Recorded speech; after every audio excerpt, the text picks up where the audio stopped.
Hello, I made a commitment to come back to give everyone that I talked to in the town halls and who viewed my newsletter an updated version of the financial state of the county. The first area that I covered, if you'll recall, was the uncertain times that we're in right now.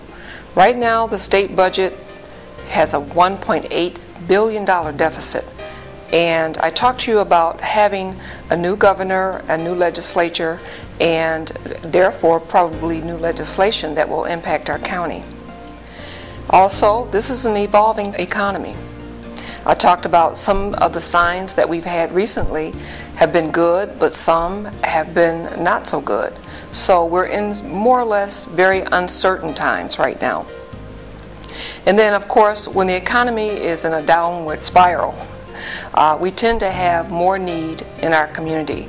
People are hurting. Foreclosures, people losing their homes, and unemployment, all those things are very high right now, and they need us more than ever. So the community needs often go up at that time. The second area I talked to you about was revenues, and they're unstable at this time. Property taxes, it had been growing at about 6% annually. And those were the good times, and we enjoyed many years of growth. It ranged from anywhere from 6% to as high as 12%, and in one case actually it increased to 16% in property tax revenues. Then I talked about revenue sharing, that we had a windfall some years ago when the time to collect taxes changed from July to December, and now our revenue sharing windfall is being depleted. We have $6.6 million for 2012, and it's going to drop to the balance of a little bit over $4 million. So we're looking at a decrease in revenue sharing. There have been other things that we have to keep a watchful eye on, and that's our police services. And currently we contract with contracting jurisdictions, and in 2011 those contracts expire. We are looking for what's going to happen with the policy decision with the board in terms of how we're going to keep up with the cost of doing business to provide police services. Then there's the real estate transfers and fees. They've dropped over the years since the decline in 2008. They've dropped somewhere between $5 million and $6 million to $2 million. So that's a substantial drop in revenue. Then there's the court fines and fees. They have dropped, particularly in the district court. The trial court is seeing some upswing in fees and fines, but it's the district court that we're having to keep a watchful eye, and they're working on many things to try to correct that and to get revenues, fees and fines collected. The third area that I talked to you about is expenditures. Our expenditures and our liabilities are growing. As you know, I mentioned that personnel constitutes 62% of our general fund budget. We were keeping in line with personnel costs very nicely when we were enjoying 6% increases in revenue. But as you know, again, the decline in 2008, there's a substantial change, and we had to bring personnel costs down over the years. And we will continue to have to do that. Now, the tax appeals, they are growing. And as you remember, Pfizer left our community. We had the GM Willow Run plant leave our community. And of course, they appealed their taxes, and that tax liability is something that we have to be accountable for and pay for. And at this point, we're projecting $4 million in tax appeals, and that doesn't include residential. Now currently, we're allocating about 62% overall to our court systems and our public safety systems. And of course, that includes not only the Sheriff's Department with police services and jail services, but it includes the prosecutor, and it includes the public defender. So we have our courts, the trial court and the district courts as well. So they make up the 62%. Now these are our largest mandated areas, and as I mentioned before also, we have 70% mandated services. Now, it could be a question of serviceable levels, but nevertheless, it is our obligation to meet our mandated services. You'll also recall in 2010 and 11, we closed a $30 million deficit. And I want you to know, I think it's very important that you understand that $8.6 million of that $30 million deficit were one-time monies, one-time savings. So that accrues over into the new fiscal period of 2012 and 13. So we're going to have to deal with that.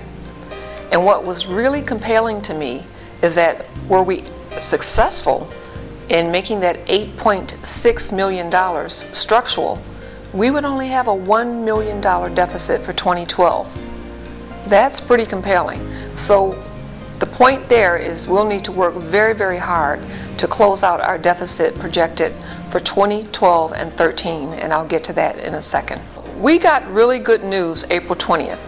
I had mentioned to everyone that we're waiting for the equalization report. The equalization report was given April 20th to the Board of Commissioners, and the news was good.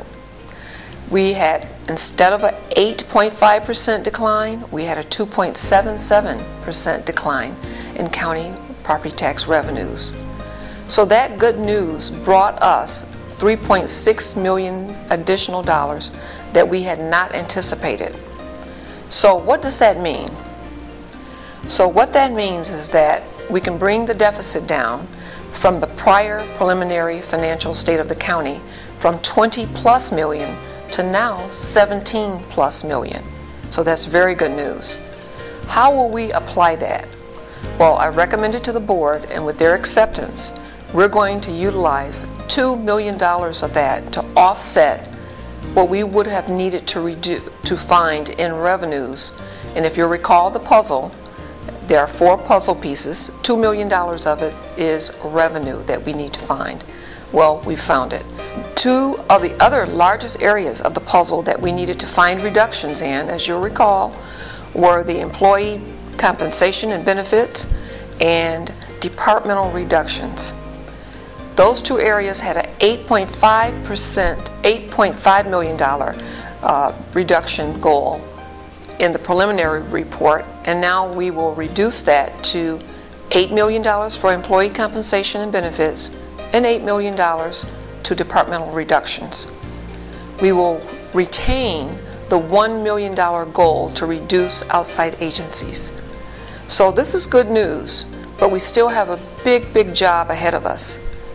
What we're going to do now, we're now into the May through August area where we'll be meeting with department leaders, both elected officials and appointed department heads, to talk about budget reduction targets. So this is going to be serious business, serious discussions.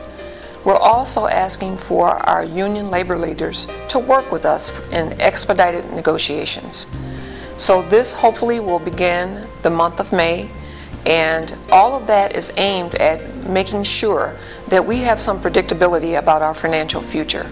It's important that you, as an employee, know where you stand, what your job situation will be for the future, and we're going to work very hard to try to accomplish that. So you will be hearing more than likely from your department head what the goals are for your department, and also understand that with the good news, we still have to be very careful about any other outside influences that may change these numbers. So right now we're talking a 17 plus goal that we're going to try to reduce our budget, but given the conditions with the state and the federal government, we may need to do more. Hopefully, maybe we will have to do less in reductions. But we do know about some reductions now in some of our non-general fund departments and programs, and we've made those adjustments in these figures. So I will continually update you. I will make that commitment as I talk and work with our Board of Commissioners. They have set the priorities for the county. We will work within the framework of those priorities, and we hopefully will be able to get your input, make sure that you are on the same page with us and understand where we are in the budget process. Thank you for your time.